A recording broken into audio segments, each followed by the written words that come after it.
गीता 18 के श्लोक नंबर 62 में भगवान स्वयं कह रहे हैं कि अर्जुन उस परमेश्वर की शरण में जा जिसकी कृपा से परम शांति व शाश्वत स्थान अर्थात सतलोक को प्राप्त होगा।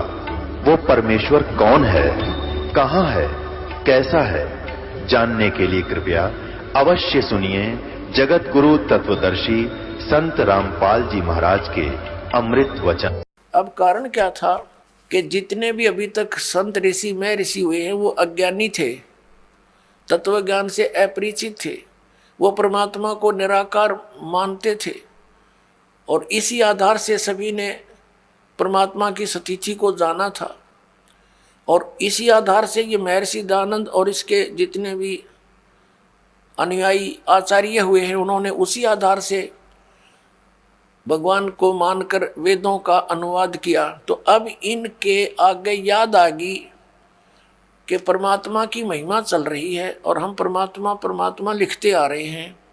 आगे चल के क्या देखा कि परमात्मा सह शरीर है और मनुष्य दृश्य है, तो उनका भगदड़ मच गई। उन्होंने परमात्मा लिखना बंद कर दिया, पुरुष लिखना शुरू कर दिया। पुरुष माने भी प्रभु होता है संस्कृत में और हिंदी में, क्योंकि पुरुष जो है परमात्मा है, मनुष्य दृश्य है और उसने पुरुष को अपने जैसा रचा है मनुष्य को, इसलिए इनको भी पुरुष कहने लगे। तो यहाँ इन्होंने थोड़ी सी अपनी जो चतुरता दिखाई है कि कोई समझ ना ले कि भगवान साकार है। देखो ऋग्वेद मंडल नंबर 9 और सूक्त 1 और मंत्र नंबर 6 तक तो इन्होंने ठीक लिख दिया, हे परमात्मा की महिमा है। और 7 में गड़बड़ शुरू कर दी। उस पुरुष को जो ऊपर चलता रहा भगवान, उसको पुरुष लिख दिया, यहाँ लिखना था उस परमात्मा को। आगे देखो 8 में भी यही कर दिया, उस पुरुष को, उस परमात्मा को उग्र गतियां प्रेरणा करती हैं और भासमान शरीर को, तेजोमय शरीर को, सुंदर शरीर को वह पुरुष वो परमात्मा प्राप्त होता है। अपने आत्माओं ये स्पष्ट हो गया कि परमात्मा साकार है, सह शरीर है और वो शरीर को प्राप्त होता, शरीर तो है ही उसका, यहाँ प्रकट होता तो हमें दिखता है कि वो हमें प्राप्त हुआ। वो अव्यक्त है, अव्यक्त मीन निराकार नहीं होता। अब पुरुष माने क्या होता है ये देखिए, इस महर्षि के ही अनुवाद में दिखाते हैं आपको, दयानंद के अनुवाद में। ये है यजुर्वेद है, ये प्रकाशक वही सार्वदेशी कार्य प्रतिनिधि सभा 2/5 महर्षि दयानंद भवन रामलीला मैदान नई दिल्ली। ये दयानंद सरस्वती द्वारा कृत है, ये अनुवाद किया है इसका और ये मुद्रक वही है। अब यजुर्वेद के अंतिम अध्याय का अंतिम मंत्र में इसने स्वयं लिखा पुरुष माने परमात्मा। ये देखो ये यजुर्वेद है वही भाषा भाष्यम 4400 अध्याय 49वां अध्याय मंत्र नंबर 17। इसके अंदर ये पुरुष शब्द है, पुरुष, इसका अर्थ इन पुरुष माने पूर्ण परमात्मा। बस इतना ही लेना हमने, पुरुष माने क्या होता है, पूर्ण परमात्मा। अब हम फिर आते हैं उसी ऋग्वेद पर, वहां से सिर्फ इतना ही लिया हमने, ये वही ऋग्वेद पर आगे हम। अब इसके मंडल नंबर 9 सूक्त 1 के और मंत्र नंबर हम 8 पर आते हैं। उस पुरुष को यानी उस परमात्मा को, पूर्ण परमात्मा को उग्र गतियां प्रेरणा करती हैं और भासमान शरीर को वह पुरुष प्राप्त होता है। वह परमात्मा भासमान शरीर को यानी सुंदर शरीर को प्राप्त होता है, जिसमें 3 प्रकार से दूसरों का वारण माने धारण पोषण करने वाला मधु में शरीर मिलता है, जिसमें 3 प्रकार से दूसरों का वारण माने कल्याण करने वाला मधु में शरीर मिलता है। 3 प्रकार के शरीर के द्वारा परमेश्वर पूर्ण ब्रह्म सत्य पुरुष कबीर साहब अपनी आत्माओं को कंट्रोल करता है, संभालता है, धारण पोषण करता है, कल्याण करता है। एक शरीर से एक रूप में परमात्मा वहाँ स्थिर रहते हैं सतलोक में और सिंहासन में बहुत बड़े गुम्बज के अंदर विराजमान है। उनके एक रोम में, रोम माने बाल होता है, एक रोम में समझो, रोमकूप में समझो, इतना तेज है, करोड़ सूर्य मिला दे, करोड़ चंद्रमा, तो भी फीकी रोशनी रह जाए उन सब की। इतना तेजों में शरीर है भगवान का, बहुत विशाल शरीर है। दूसरे प्रकार का शरीर वो शिशु रूप धारण करके प्रत्येक युग में एक लीला करता है और एक जनसाधारण जैसी भूमिका करता है, अपने हाथों से निर्वाह करके दिखाता है। और ये सिद्ध करने के लिए कि परमात्मा पाने के लिए विशेष आडंबर और घने धन की आवश्यकता नहीं है। गरीब से गरीब व्यक्ति भी सतभक्ति करके मोक्ष प्राप्ति कर सकता है। और उस दौरान परमात्मा अपनी तत्वदर्शी संत की भूमिका भी करते हैं। और तीसरे प्रकार की उनके शरीर की जो अन्य शरीर धारण करके परमात्मा रूप बनाकर रूपांतर करके आते हैं, वो एक जिंदा महात्मा यानी संत का रूप धारण करके आते हैं। और किसी भी पुण्यात्मा को कहीं भी मिल जाते हैं, उनको ज्ञान से परिचित कराते हैं, सतलोक ले जाते हैं, वापस छोड़ते हैं, अपने गवाह बना करके उनको प्रचार हेतु छोड़ देते हैं। ये तीन प्रकार से लीला करता भगवान, तीन प्रकार के शरीर धारण करके। तो उसकी बताई। अब कहा तो शिशु रूप में जब परमात्मा यहाँ प्रकट होते हैं तो उनकी परवरिश की लीला कुंवारी गायों के द्वारा होती है। ये वेद भी गवाही दे रहे हैं और वो प्रैक्टिकल परमात्मा ने 600 वर्ष पहले कर ही रखा। तो अब समझ में आ जाएगा who is God, Kabir is God. या देखिएगा, ये ऋग्वेद मंडल नंबर 9 सूक्त 1 मंत्र 8 हमने पढ़ लिया, अब 9वां पढ़ेंगे। उस सोम स्वभाव वाले श्रद्धालु पुरुष को, सोम माने लिखना था उस अमर पुरुष को, ये शिशुम यानी कुमार अवस्था में ही सब प्रकार से अभी अधन्या अहिंसनीय, धेनु माने गौवें तृप्त करती हैं। अब इन्होंने परमात्मा ने इनके कर कमलों से, शुक्र है थोड़ा बहुत ठीक लिखवा दिया, ना तो कति अड़ंगा भी कर सकते थे। अभी अधन्या, अधन्या माने बिल्कुल बिना दनाई। जैसे दास बचपन से अपने गांव में सुना करते थे, कहते थे ये गायें बिना धनाई है, तो उसको संस्कृत में अधन्या, अधन्या बिना धनाई, यानी जिसने गर्भ धारण ना किया, यानी बिना धनाई है ये। और अभी अधन्या पूर्ण रूपेण यानी अनटच्ड कुमारी। अभी अधन्या माने कुंवारी गौओं के द्वारा, वह कुंवारी गायें दूध देती हैं, उससे भगवान की परवरिश की लीला होती है, वो तृप्त करती है उसको। ये देखना ऋग्वेद मंडल नंबर 9 सूक्त 1 मंत्र 9 में उस शिशु रूपधारी अमर पुरुष को, ये कहना चाहिए था, लिखना चाहिए था, उस शिशु रूप में प्रगट परमात्मा को सब प्रकार से, अधन्या माने सब प्रकार से बिना धनाई, यानी अभी अधन्या पूर्ण रूपेण अनटच्ड, धेनव माने गौवें तृप्त करती है। उनकी परवरिश की लीला उनसे होती है। बोलो सतगुरुदेव की जय।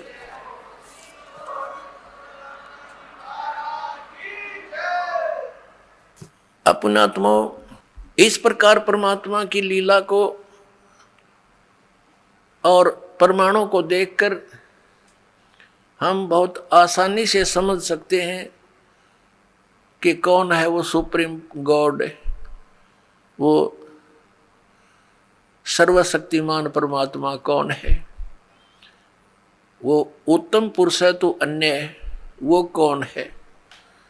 तो वो कबीर देव है, वो कबीर साहब है जो बनारस में काशी में धानक रूप, जुलाहे रूप में लीला की और अपने तत्व ज्ञान का प्रचार किया। अच्छी आत्माओं से मिले, उनको भी परमात्मा से परिचित करवाया।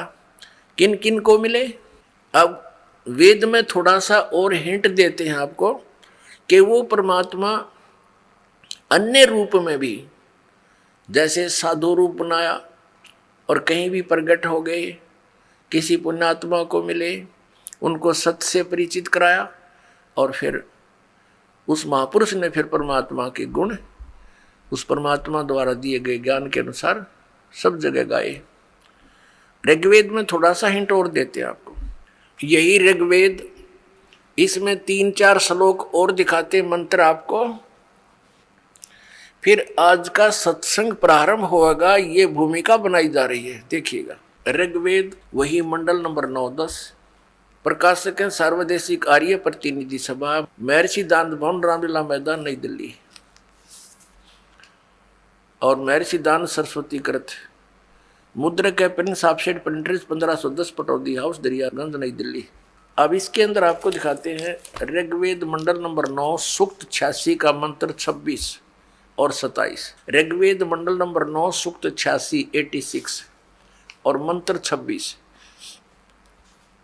इसमें क्या लिखा कि यज्ञ करने वाले यजमानों के लिए परमात्मा सब रास्तों को सुगम करता हुआ उनके विघ्नों को मर्दन करता है, उनके संकटों का नाश करता है और उनको पवित्र करता हुआ अपने रूप को सरल करता हुआ। क्योंकि सतलोक में परमात्मा का रूप बहुत तेजों में है। एक रोमकूप में करोड़ सूर्य मिला दे, करोड़ चंद्रमा, वो भी फीकी रोशनी रहे, इतना तेजों में शरीर है भगवान का। यदि वो एज इट इज यहाँ आ जाए तो हमारी आंखें बंद हो जाए, हम देख नहीं सकते कुछ भी, दूर से ही। भगवान तो बाद में आएगा, उसका प्रकाश पहले आ लेगा, तो उस प्रकाश से हम परमात्मा को नहीं देख सकते। इसलिए अपने रूप को हल्का तेज पुंज का सरल बना के वो हमारे सामने प्रकट होते हैं। जैसे काशी में जुलाहे रूप में हुए, वो परमात्मा पूर्ण ब्रह्म है। देखना, अपने रूप को सरल करता हुआ वह कांति में परमात्मा। यहाँ इन्होंने कबीर को अर्थ सर्वज्ञ लिख दिया, यहाँ लिखना था वो कबीर देव। अब ये कंसेप्ट यहाँ क्लियर फेर करना पड़ेगा कि जहाँ पर भी परमात्मा की महिमा चल रही हो वेदों में, तो वहाँ पर यदि कबीर शब्द है कबीर, तो वहाँ लिखना पड़ेगा कबीर देव। जैसे ये खुद लिखते हैं, ये संस्कृत और व्याकरण के ज्ञाता। अब फिर यजुर्वेद दिखाना पड़ेगा। देखिएगा, ये यजुर्वेद है, ये महर्षि दानंद सरस्वती कृत, प्रकाशक है सार्वदेशिक आर्य प्रतिनिधि सभा 2/5, महर्षि दानंद भवन, रामलीला मैदान, नई दिल्ली। और ये महर्षि दानंद सरस्वती द्वारा इसका अनुवाद किया गया है और मुद्रक Prince offset printers 1510 Pataudi house, Daryaganj, नई दिल्ली से ये छपा है। यजुर्वेद अध्याय नंबर 36 में 60 से अध्याय आरंभ 36 में और मंत्र नंबर 1 में यहाँ यजु शब्द लिखा है। यजु रचम वाचम प्रपदे मनो यजु प्रपदे। इस यजु का अर्थ अनुवाद करते समय महर्षि दानंद ने यहाँ सही किया है। यजु का अर्थ लिख दिया यजुर्वेद, बिल्कुल ठीक किया। यदि यहाँ यजु का अर्थ के मैं अन्य कर देता, क्योंकि यजु माने होता है परमात्मा से मिलने की विधि, यानी यज्ञ स्तुतियां, ये भी अर्थ होता। अगर यहाँ वो ये अर्थ कर देता तो यहाँ महिमा थी यजुर्वेद की, तो यजुर्वेद ना लिखकर कुछ अन्य अर्थ कर देने से अनर्थ हो जाता और जिसकी महिमा बोली जा रही है उसको पहचान नहीं पाते। इसी प्रकार जहाँ पर भी कबीर लिखा हो, कबीर जिसके अपसर्ग लगा दी जाती है, तो वहाँ लिखना चाहिए कबीर देव। और कबीर देव लिखने से फिर बात सुलझ गई। हम उसको कबीर देव कहने लगे, कबीर हम वह को वह बोलते हैं, तो कबीर देव माने परमात्मा, कबीर साहब। तो ये कवि जहाँ लिखा है इन्होंने, कवि कोई सर्वज्ञ नहीं होता, ये भी भूल लगी है इनको। कवि का अर्थ सर्वज्ञ नहीं हो सकता। कवि का अर्थ काव्यकार तो हो सकता है, अगर वो भी प्रकरणवश कोई प्रकरण चल रहा हो या महिमा भगवान की चल रही है। अड़ाओ ये कवि का अर्थ कर दिया सर्वज्ञ। सर्वज्ञ ये शब्द तो कर रहे हैं हम भगवान के विषय में बोल रहे हैं, लेकिन उसका नाम लिखना था, हु इज दैट गॉड, वो कौन है वो परमात्मा जो ऐसी लीला करता है, वो कबीर देव है, वो कबीर साहब है। फिर आइए, अब हम फिर ऋग्वेद पर आ गए हैं, जो आपको दिखाया था। ये इन्हीं के द्वारा प्रकाशित है और ये वही अब ऋग्वेद, हम फिर उसी पर आ गए। ऋग्वेद मंडल नंबर 9 सूक्त 86 के मंत्र 26 पर यज्ञ करने वाले यजमानों के लिए, यानी भक्ति करने वाले भक्तों के लिए, यजमान कहो से भगत कहो, परमात्मा सब रास्तों को सुगम करता हुआ उनके विघ्नों को मर्दन करता है, उनके संकटों का नाश करता है, उनको पवित्र करता हुआ और अपने रूप को सरल करता हुआ वह कांति में परमात्मा। यहाँ कबीर देव लिखना था, ये देखो, ये कबीर अतो, हम इसको कबीर बोलने लागे, वह को बह, ये कबीर है, हम कबीर बोलते हैं। अब देखिएगा, इसका इन्होंने यहाँ संधि छेद करके ये ऐसे लिख लिया, ये अपसर्ग लगा दिए दो, जैसे यजु में लगाए थे तो यजुर्वेद लिख दिया, वो ठीक किया। तो यहाँ कबीर देव लिख देते, कबीर देव, इनकी संस्कृत व्याकरण भी बनी रहती, कबीर देव लिख देते। और हम कबीर साहब बोलते हैं उसको, वह को वह बोलते हैं, कबीर साहब, कबीर देव, कबीर परमेश्वर। तो यहाँ ये महिमा किसकी है? कबीर देव। क्या लिखा है कि वह कांति में परमात्मा कबीर देव, या लिखना था कबीर देव, कबीर साहब, विद्युत के समान क्रीड़ा करता हुआ, यानी विद्युत जैसी, बिजली जैसी गति से चलता हुआ वर्णीय पुरुष को प्राप्त होता है। अच्छी आत्मा, वर्णीय माने अच्छी आत्मा को प्राप्त होता है। आगे देखो वो कहाँ रहता है भगवान? 27वें मंत्र में, ऋग्वेद मंडल नंबर 9 सूक्त 86 मंत्र 27 में, जो परमात्मा ध्रुवलोक के तीसरे पृष्ठ पर विराजमान है। ध्रुवलोक माने उस तेजो में लोक के, सतलोक के तीसरे पृष्ठ पर विराजमान है। सतलोक के तीसरे पृष्ठ पर, तीसरे स्थान पर, यानी उसमें भी विभाजित है। टॉप मोस्ट प्लेस पर स्वयं परमात्मा विद्यमान है और नीचे अन्य सृष्टि है, सभी इसी प्रकार सृष्टि है जैसे यहाँ पर है। इसको समझने के लिए ऐसा समझो जैसे दिल्ली और बाह्य दिल्ली होती है, तो परमात्मा उस ध्रुवलोक के तीसरे पृष्ठ पर वहां रहता है, वहां विराजमान है, साकार है, मनुष्य दृश्य है, वहां से गति करके आता है। अब देखना, ऋग्वेद मंडल नंबर 9 सूक्त 82 मंत्र नंबर 1, जो सर्व उत्पादक प्रभु, सबकी उत्पत्ति करने वाला परमेश्वर, प्रकाशमान, सद्गुणों की वृष्टि करने वाला, पापों का नाश करने वाला, हरण करने वाला है, वह राजेव, राजा के समान। ये देखना, ये है 269 पृष्ठ पे। अब हम पढ़ेंगे 270 पृष्ठ पे। राजा के समान दर्शनीय है, राजा के समान देखने योग्य है, साकार है, मनुष्य दृश्य है। ये वेद गवाही दे रहे हैं इन्हीं के कर कमलों से, जो भगवान को निराकार निराकार करके और दुनिया को बरगलाया करते थे। आज उन्हीं के कर कमलों से, उन पवित्र सदग्रंथों में परमात्मा ने दया करके ये ठीक अनुवाद करा दिया ना। ये अड़ंगा भी कर सकते थे, क्योंकि अन्य सब जगह उल्टा लिख रखा, भगवान निराकार है।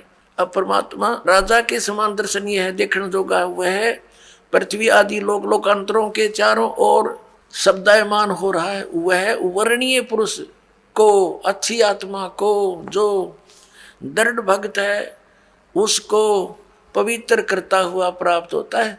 पवित्र करता है, ज्ञान से साफ करता है।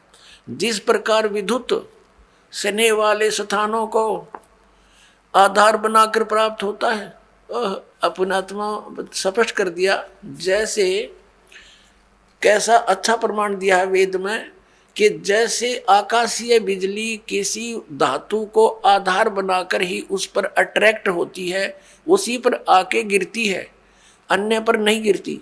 तो ऐसे ही परमात्मा उन्हीं पुण्यात्माओं को मिलता है जिनसे वो आकर्षित होता है, जो दृढ़ भक्त होते हैं, जो उनकी बातों को श्रोधार्य करके फिर दृढ़ता के साथ अन्य पुण्यात्माओं को सुनाते हैं। पहले काशी धातु के बेले थाली हुआ करते, और जब वर्षा के सीजन में हमारी दादी जी कहती थी हमारी माताओं से कि बाहर आंगन में काशी की थाली रखी है, बेला रखा है, इसको अंदर रख दो, नहीं तो बिजली गिर जाती है काशी धातु पर। ये विशेष अट्रैक्शन होता था। अमूमन जहाँ भी ऐसा संयोग होता था वो कांस्य की धातु पर ही गिरती थी। कहने का भाव ये है कि वेद ने ये प्रमाणित किया है, एक एग्जाम्पल दिया है कि वो परमात्मा उन पुण्यात्माओं पर ऐसे अट्रैक्ट होता है, उन्हीं को ही मिलेगा वो जो दृढ़ भक्त होते हैं। जैसे आकाशीय बिजली, आकाशीय विद्युत अपने उस धातु पर ही गिरती है, उसको आधार बनाकर ही नीचे आती है। आगे देखो वो क्या करता है फिर आकर के। ऋग्वेद मंडल नंबर 9 सूक्त 82 मंत्र 1 पढ़ लिया। अब दूसरे में क्या लिखा है कि हे परमात्मन, उपदेश करने की इच्छा से आप, ज्ञान देने के उद्देश्य से आप महापुरुषों को प्राप्त होते हो, अच्छी आत्माओं को मिलते हो, और आप अत्यंत गतिशील पदार्थ के समान यानी बिजली की जैसी गति से हमारे आध्यात्मिक यज्ञ को प्राप्त होते हो। आप यह लिखना था आप कबीर देव हैं, सर्वज्ञ लिख दिया। आप कबीर देव हैं, कबीर साहब हैं, हम कबीर साहब बोल रहे उन्हें कबीर देव। अब शुद्ध स्वरूप हैं, हमारे पापों को दूर करके हे परमात्मा, हे अमर परमात्मा हमको सुख दे। अपने आत्माओं पवित्र वेदों को पूरा विश्व मानता है कि ये परमात्मा के यथार्थ ज्ञान से युक्त है, और परमेश्वर ने कहा है 600 वर्ष पहले कि वेद मेरा भेद है, मैं ना मिलो वेदन के माही, और जौन वेद से मैं मिलूं वो वेद जानते नहीं। जौन वेद से मैं मिलूं वो वेद जानते नहीं। कबीर परमेश्वर ने कहा था कि धर्मदास, हे प्यारी आत्मा, ये चारों वेद मेरा ही गुणगान कर रहे हैं, पर इसको ये समझ नहीं पा रहे। अब जब आदरणीय धर्मदास जी के विषय में जानकारी आपको देंगे तो उनसे वार्ता में क्या क्या बातें हुई। जब धर्मदास जी ने सचखंड देख लिया और वापस आए, परमात्मा को सतलोक में देखा, सारे ब्रह्मांडों के कंट्रोलर के सिंहासन पर उत्पत्तिकर्ता के रूप में। और उससे पहले आदरणीय धर्मदास साहिब जी हिंदू धर्म में जन्मे, एक लाला जी सेठ के घर जन्म था, बहुत धनी व्यक्ति थे। वो भगवान श्री राम श्री कृष्ण जी पर आसक्त थे, इन्हीं को सुप्रीम पावर माना करते थे, क्योंकि हमारे आदरणीय शंकराचार्यों ने यही ज्ञान फीड कर रखा था पवित्र हिंदू धर्म के पुण्यात्माओं में कि राम और श्री कृष्ण ये सुप्रीम पावर हैं, ब्रह्मा विष्णु महेश ये अजर अमर हैं। विशेषकर विष्णु और शंकर जी को ये अजर अमर कहा करते थे, इनके कोई माता पिता नहीं है। और जब धर्मदास जी ने सतलोक में देखा भगवान को, जब नीचे आकर देखा वही जुलाहे के रूप में कार्य करते को, तब उन्होंने कहा था हे भगवान, सचमुच भगवान तो आप हो। तो हमें बताया गया कि पुराणों में लिखा है कि श्री विष्णु जी सुप्रीम पावर हैं, वेदों में लिखा है श्री विष्णु जी ही सुप्रीम पावर हैं, शंकर भगवान सर्वशक्तिमान हैं, यही अजर अमर हैं। हे परमात्मा, क्या फिर ये वेद कतेब झूठे हैं? पुराण और वेद क्या झूठे हैं जो इनमें ऐसा लिखा है कि ब्रह्मा विष्णु महेश के कोई माता पिता नहीं? तब परमेश्वर ने कहा था वेद कतेब झूठे नहीं भाई, झूठे हैं ये समझे नहीं। झूठे दिए जो इन वेदों को, इन पुराणों को समझ नहीं सके, उआ बाई का ज्ञान प्रचार कर रहे हैं, लोक वेद सुना रहे हैं, आपको बरगला रहे हैं। तो फिर शंका हुई कि हे परमेश्वर, इतने महर्षि हो लिए, सतयुग से लेकर आज तक क्या किसी ने वेदों को समझा नहीं? तब परमेश्वर ने कहा था गुरु बिन काहू न पाया ज्ञाना, जो थोथा भुस चढ़े मूड किसाना। गुरु बिन वेद पढ़े जो प्राणी, समझे न सार रहे अज्ञानी। कि भाई गुरु बिन काहू न पाया ज्ञाना, जो थोथा भुस चढ़े मूड किसाना। मूर्ख व्यक्ति थोथे भूस पर लठ मारे जा, उसको कूटता रहे, उसमें क्या हासिल होगा? तो इसी प्रकार ये थोथा भूस कूट रहे थे सभी ऋषि महर्षि। जैसे कल आपको दिखाया था सत्संग में, रूबरू करा था उन पुराणों के, जिसमें ब्रह्मा विष्णु महेश नासवान है, वो स्वयं स्वीकार करते हैं हमारी जन्म मृत्यु होती है। तो परमात्मा ने कहा था, गुरु बिन काहू न पाया ज्ञाना, ज्यों थोथा भूसड़े मूड किसाना, और गुरु बिन वेद पढ़े जो प्राणी, समझे ना सार रहे अज्ञानी। तो ये सभी अज्ञानी रहे अभी तक। परमात्मा आए थे गुरु रूप में, वो गुरु थे, वो सतगुरु थे। अब नकली गुरु घने हो गए, इसलिए सतगुरु कहना पड़ा। अब नकली सतगुरु भी नरे हो गए, तो अब सतगुरु की पहचान कराने के लिए ये प्रमाण दिखाने पड़ रहे हैं दास को कि हो इन सतगुरु। ये नकली सतगुरु, इन कख का पता नहीं, नाम धर रहे सतगुरु जगत गुरु। तो पुण्यात्माओं, अब आप स्वयं शिक्षित हो गए और स्वयं हम निर्णय करेंगे परमात्मा कौन है, कैसा है। हम किसी की लोकवेद पर आधारित अब नहीं रहेंगे, वो तेरे दिन रह लिए। अब ये सारी भूमिका जो दास ने बनाई है, वेदों ने प्रमाणित कर दिया, वो परमात्मा अच्छी आत्माओं को आकर मिलता है, उनको ज्ञान देता है, यथार्थ ज्ञान देता है।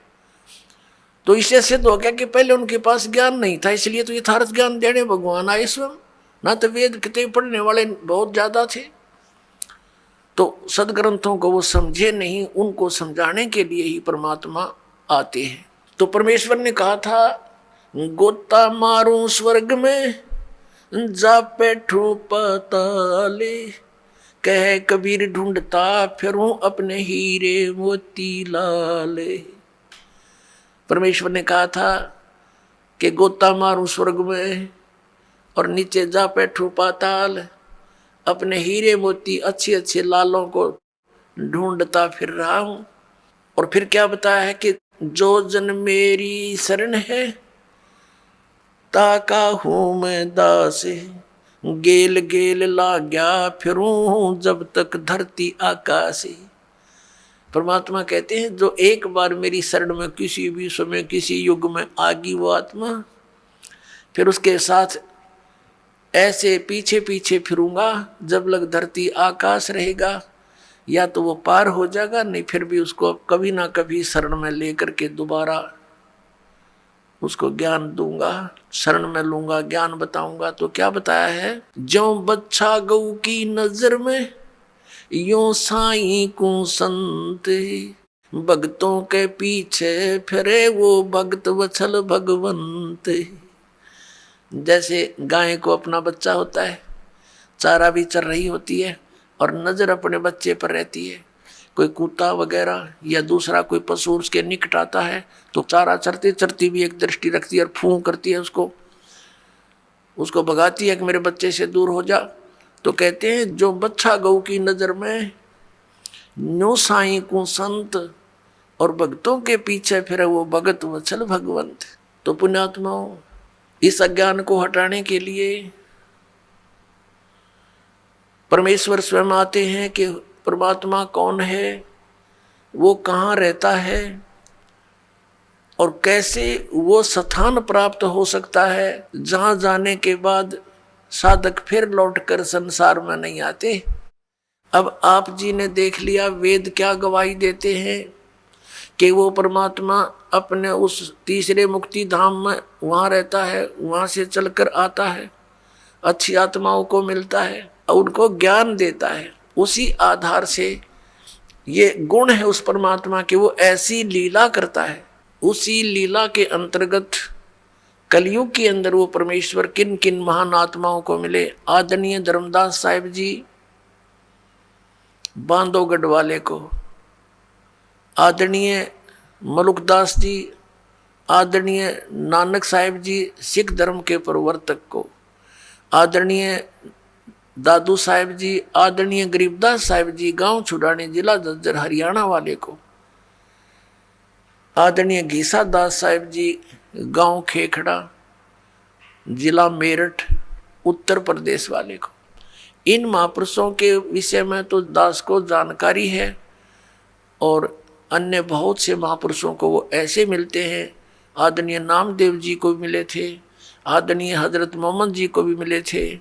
हजरत मोहम्मद जी ने परमात्मा के ज्ञान को स्वीकारा नहीं था, बाकी सभी महापुरुषों ने परमात्मा के ज्ञान को स्वीकारा था। अब क्या कहते हैं, हम मोहम्मद को वहां ले गए, कबीर परमेश्वर कहते हैं सतलोक ले गए, इच्छा रूपी वहां नहीं रहो, उल्ट मोहम्मद मैल पठाया, गुज बीरज एक कलमा लाया, रोजा बंग नमाज देई रे, बिस्मल की नई बात कही रे।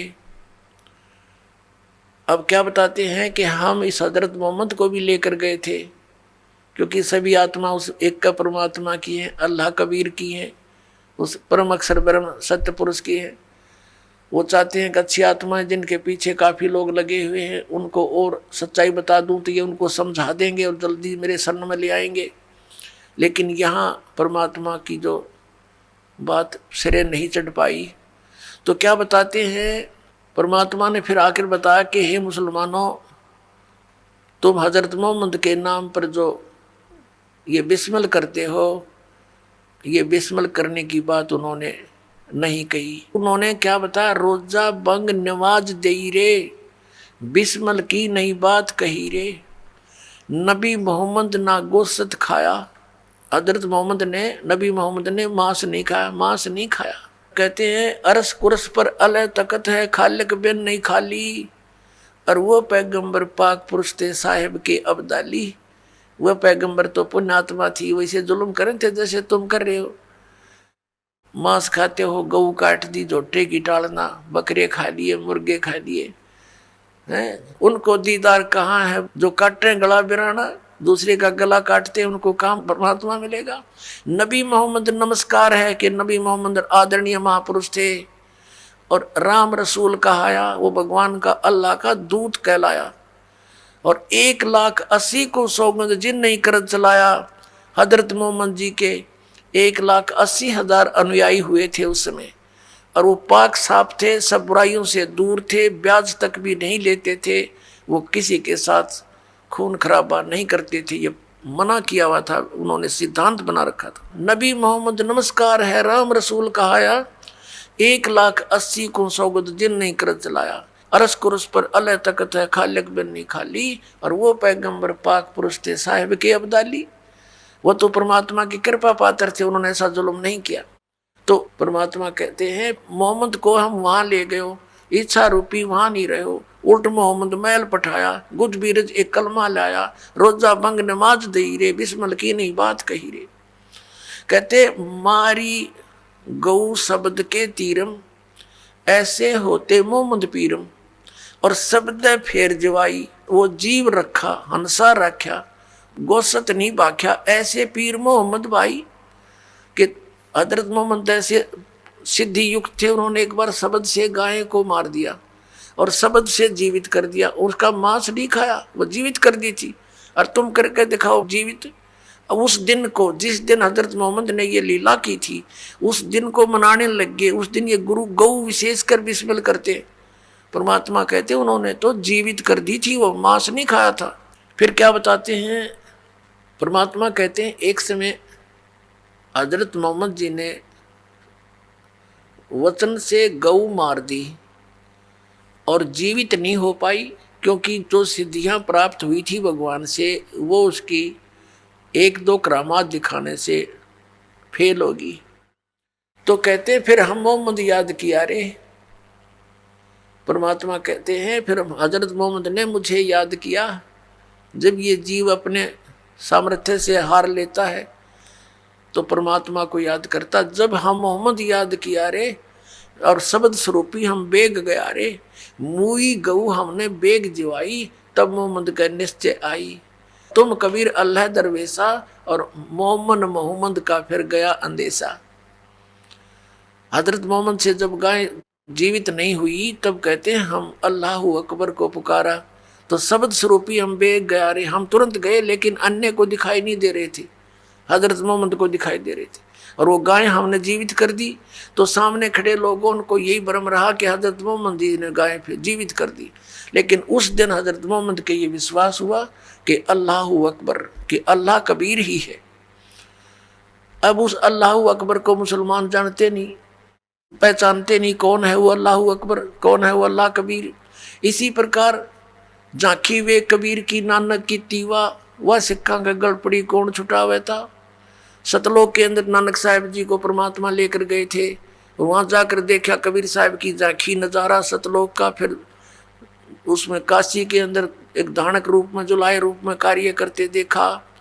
फिर कहा था वाहे गुरु वाहे गुरु वाहे गुरु वाहे, ये तो वही गुरु है, वाह गुरु वाह वाह वाह, माने वाह धन्य धन्य, ये तो सच्चा सचमुच पूर्ण गुरु है।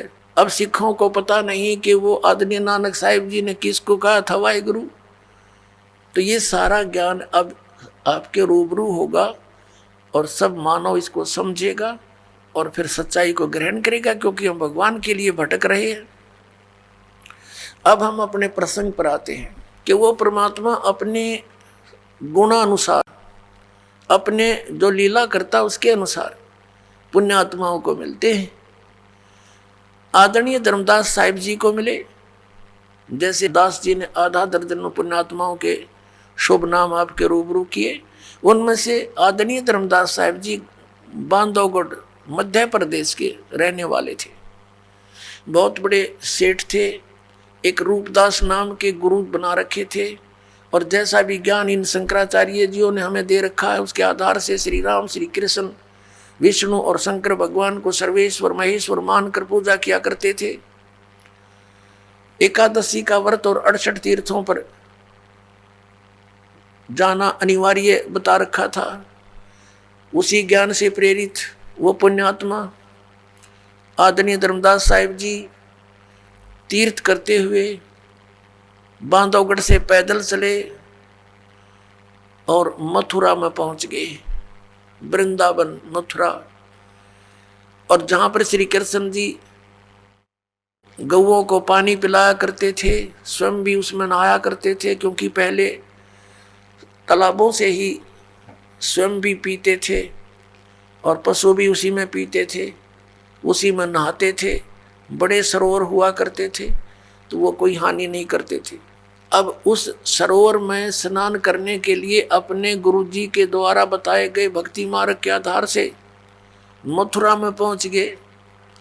उस जोड़ में नहाए, तालाब में स्नान किया और बाहर आकर के कुछ स्थान लिपया, गाय के गोबर और मिट्टी मिला करके कुछ पवित्र बनाया स्थान। उस पर बैठकर अपना नित्य कर्म करने लगे, जो भी उनके गुरुदेव ने बता रखा था। उसमें पहले तो शालिग्राम की पूजा की, भगवान विष्णु की मूर्ति की, उसकी पूजा की, उसको नवाया दवाया, खूब सुथरे नए कपड़े पहना दिए मूर्ति को। भगवान विष्णु की मूर्ति ठाकुर जी बोलते हैं उसको।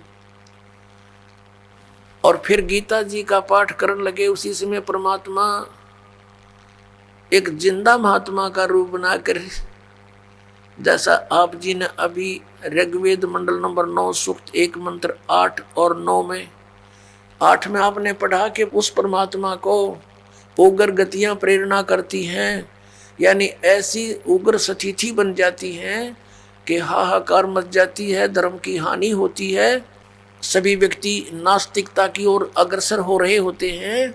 उस समय परमात्मा एक सुंदर शरीर यानी एक भासमान शरीर को प्राप्त होता है और वहाँ आकर के वो ज्ञान प्राप्त कराता है। तो उससे क्या होता है कि वो परमात्मा 3 प्रकार के शरीर से सबका वारण करता है, कल्याण करता है। एक तो आपको बता, सतलोक में परमात्मा रहते हैं, उसके एक रोमकूप में करोड़ सूर्य मिला दे, करोड़ चंद्रमा, ऐसा उनकी शोभा है, इतना प्रकाश है उनके बॉडी का, शरीर का, साकार है, मनुष्य दृश्य। और दूसरा आपको बता, शिशु रूप धारण करके आते हैं, वो दूसरी प्रकार के फिर लीला में बड़े होते हैं। एक जनसाधारण की लीला प्रत्येक युग में करते हैं, उसी नाम से वो प्रसिद्ध रहते हैं और ज्ञान भी प्रचार करते हैं, जिस कारण से वो काव्यों के माध्यम से, लोकोक्तियों के माध्यम से अपना ज्ञान प्रचार करते हैं, जिससे वो प्रसिद्ध कवि भी कहलाते हैं। ऐसा वेदों में लिखा है। ऋग्वेद मंडल नंबर 9 सूक्त 96 में 96 के मंत्र 16 से लेकर और 20 तक ये स्पष्ट उसमें किया हुआ। समय के अभाव से आज दास आपको नहीं दिखा सका, फिर कभी दिखाएंगे। और तीसरे प्रकार का ये है कि वो एक कभी भी प्रकट हो जाते हैं, साधु रूप बना लेते हैं, संत जैसी वेशभूषा बनाकर, जिसको लोग ज़्यादा प्रभावित होते हैं, जिससे उस रूप में जाकर प्रकट हो जाते हैं। फिर उनको कैसे डील करते हैं?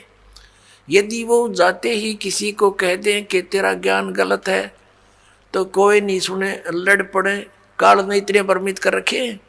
तो परमात्मा ने जाकर के साधु रूप बना करके एक जिंदा महात्मा का रूप बनाकर, जिंदा महात्मा मुसलमानों में होते विशेषकर काला ओवरकोट पहनते हैं, एक काला ओवरकोट पहनते हैं पूरा घुटनों से नीचे तक का, एक काला कच्छा पहनते हैं अंडरवियर, और एक काला टोप रखते हैं ऐसे चोटे से वाला। ये वेशभूषा होती है जिंदा संत की। तो जिंदा महात्मा का रूप बना के, जिंदा महात्मा का धर्मदास जी को मिले। वहां बैठ के थोड़ी सी दूरी पर जब धर्मदास जी ने अपना नित्य कर्म कर लिया और बड़े ध्यान से सुन रहे थे, भगवान ऐसे गर्दन कर रहे थे, तो धर्मदास जी ने सोचा ये मुसलमान भक्त हमारी गीता जी के ज्ञान से बड़ा प्रभावित हो रहा है। उसने और ऊंचे स्वर से गीता जी का ज्ञान विद, वैसे तो ये संस्कृत पढ़ा करते हैं नित्य पाठ में, जब देखा कि बड़ा श्रद्धालु है और थोड़ी सी दूरी पर इसलिए बैठे कि हिंदू लोग मुसलमानों से नफरत करते हैं कि ये मांस मिट्टी खाते हैं, जीव हिंसा करते हैं, इसलिए विशेषकर ये साधु संत भक्त उनसे दूरी बना कर रखते थे। इस आधार से भगवान के कहीं धर्मदास बेदक ना जा, इसलिए दूर बैठ के अपने आत्माओं काल के द्वारा भ्रमित हम अज्ञानी आत्माओं को कैसे अपनी शरण में लेते हैं, भगवान कैसी लीला करते हैं वो दयालु। ऐसे ऐसे गर्दन हिला रहे थे, ऐसे ऐसे जैसे बहुत अच्छा आनंद आ रहा। तो धर्मदास जी ने अनुवाद भी शुरू कर दिया जैसा अपने गुरु जी से सुना था। जब उसने अपना नित्य कर्म कर लिया सुबह का, परमात्मा ने निकट जाकर थोड़ी सी दूरी बनाकर कहा कि हे महात्मा जी, क्योंकि धर्मदास जी लगभग 60 वर्ष के हो चुके थे, 62-63 वर्ष के उस समय, और उन्होंने अपना जो गुरु बना रखा था रूपदास जी वैष्णव परंपरा के थे। वह उन्होंने गले में कंठी डालने के लिए दी जाती है वैष्णव परंपरा की एक पहचान होती है उपदेशी की, एक तुलसी के मनिए की, तुलसी के लकड़ी के मनिए की, मणके की एक ही मणका होता है और सूत में डाला जाता है धागे में। तो उससे पहचान थी वैष्णव महात्मा की। और तिलक ला रखे, जैसे आपने शंकराचार्य लाए देखे ऐसे वही लगा रहे थे। तो वही रूपदास जी भी सरस्वती थे जैसे उनके गुरु जी, तो उसी जैसा वेशभूषा वो स्वयं भी बनाकर एक साधु संत जैसा लग रहा था। तो परमात्मा ने कहा, हे महात्मा जी, आपका ज्ञान अद्वितीय है, मुझे बड़ा आनंद आया है। मैं भटक रहा हूँ, मुझे कहीं मार्ग नहीं मिल रहा, मुझे कोई किसी धर्म मजहब से कोई लेना देना नहीं, मुझे तो अपना कल्याण चाहिए, मुझे कुछ मार्गदर्शन करो। अब धर्मदास जी ने सोचा भाई ठीक है, जब इतनी तड़प है इसके अंदर, फिर वो लगे बताने कि हमारे गुरुदेव ने ऐसे बता रखा है, 68 तीर्थ का तो मैं यात्रा पे निकला हूँ, 68 तीर्थों पे स्नान करूंगा, और उनमें से एक तीर्थ हमारा ये मथुरा का ये तालाब भी है, मथुरा भी है। इसके बाद मैं वृंदावन के अंदर गोवर्धन का चक्कर लगाऊंगा।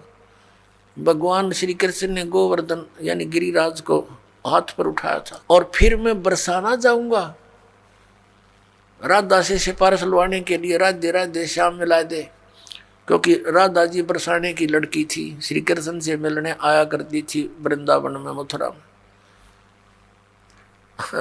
अब राधा ही मुश्किल से मिल पाया करती कि रो पीठ के भगवान श्री कृष्ण थे, और ये सिफारिश लुआने जाओ राधा थे, वह राधा ने कृष्ण देखी से बोले आदमी ऐसे भ्रमित कर रखे, राधे राधे श्याम मिला दे, राधे श्याम मिलाओगी, जब वो श्याम मिल लेगा, और वो श्याम मिल भी गया तो के किला टूटेगा।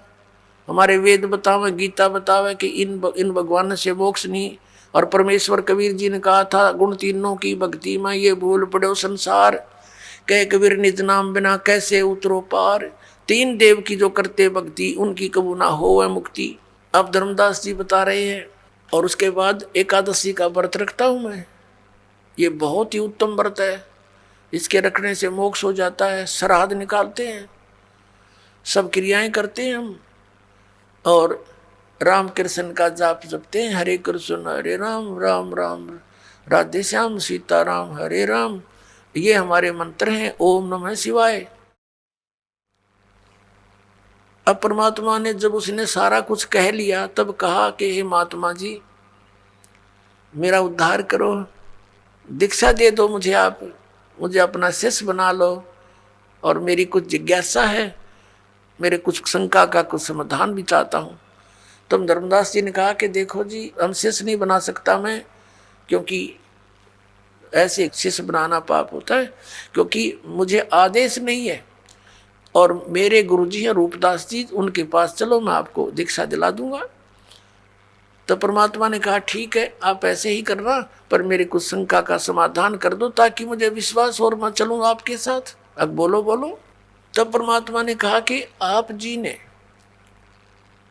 आप ज्ञान बता रहे हो कि ब्रह्मा विष्णु महेश अजरो अमर है, इनकी जन्म मृत्यु नहीं होता, और शंकर और विष्णु जी ये सुप्रीम पावर है, यही सर्वशक्तिमान है। और आप ये भी कह रहे हो कि गीता जी का ज्ञान श्री कृष्ण जी ने दिया, और श्री कृष्ण इज विष्णु।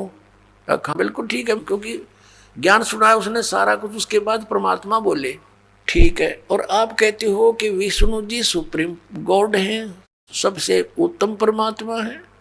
ये बिल्कुल सही है, ऐसा ही लिखा है।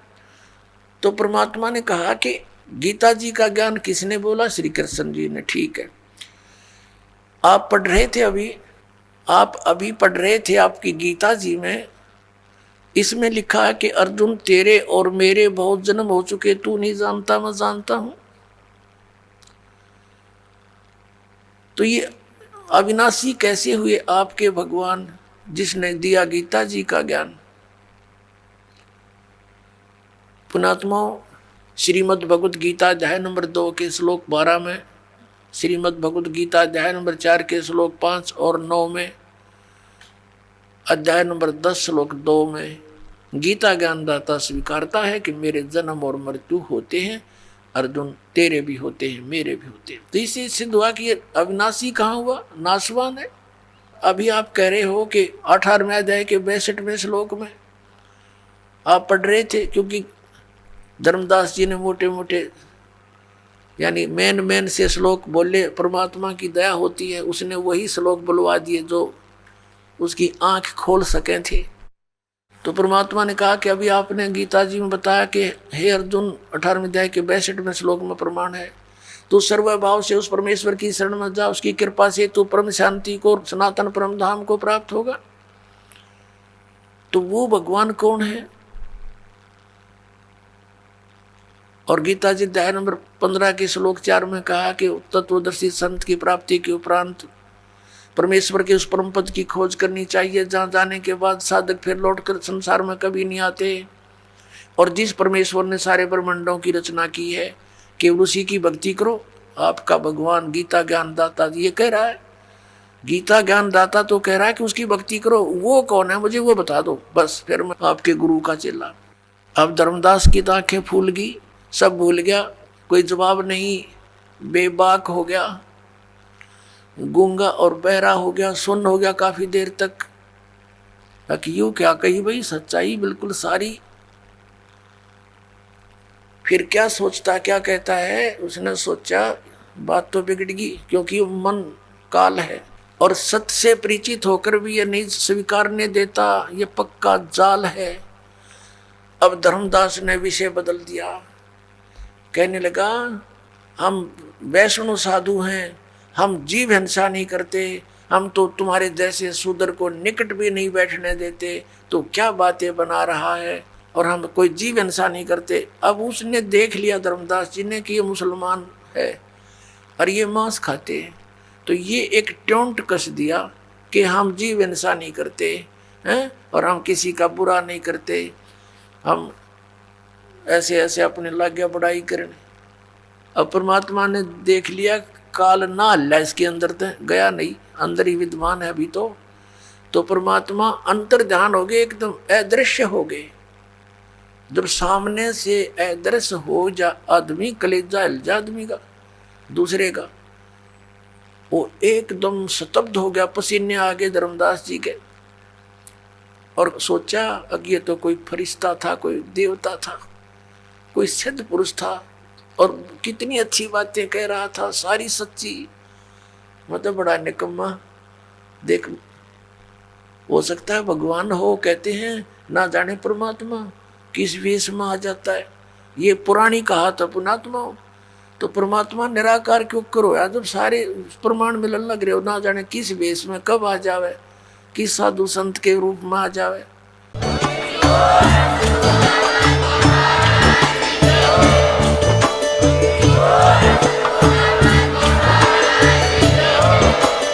आप सुन रहे थे जगत गुरु तत्वदर्शी संत रामपाल जी महाराज जी के मंगल प्रवचन। अधिक जानकारी के लिए विजिट कीजिए हमारी वेबसाइट www.jagatgururampalji.org। संत रामपाल जी महाराज जी के शुभ आशीर्वाद से पूरे विश्व भर में 500 से भी ज्यादा नाम दीक्षा केंद्र हैं, जिन पर संत रामपाल जी महाराज जी द्वारा ऑनलाइन निशुल्क नाम दीक्षा दी जा रही है। अपने नजदीकी नाम दीक्षा केंद्र का पता करने के लिए संपर्क करें 8222880541।